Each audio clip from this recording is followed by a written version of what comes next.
Hello friends, myself is Poonam Rajawat. I am working as an assistant professor in Biyani Group of Colleges. On the behalf of GuruKPO.com, I am delivering my lecture on lac operon. As you can see, first I want to give the definition of operon. Operon means cluster of genes. When lot of genes work together, it means it called operon. It was first discovered by the Jacob and Monod in E. coli on the basis of their carbon source, on the utilization of their glucose or lactose. This operon model has three elements. First is structural genes. Here structural genes are Z, Y and A. Z structural genes code for beta galactosidase, Y structural gene code for trans acetylase and A code for permease. Second is operator site. Operator site is a site where any regulatory protein bind and it regulates the transcription of all these three genes.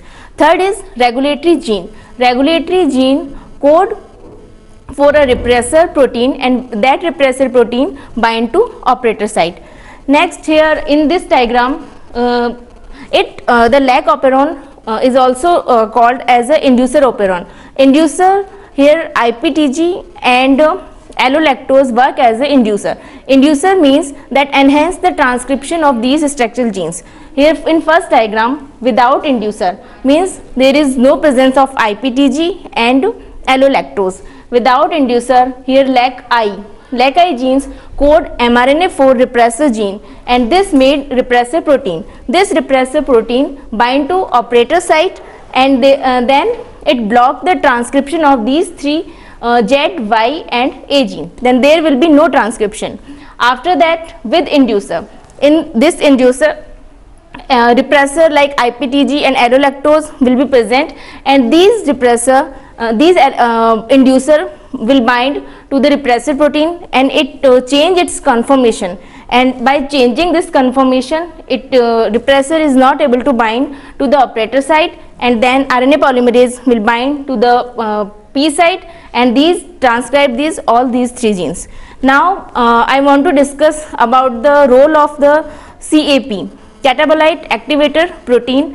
In this CAP work as a activator protein which enhance the structure of these three genes.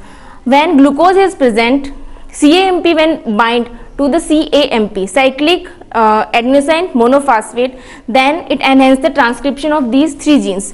But when glucose is present, it inhibit the production of CAMP.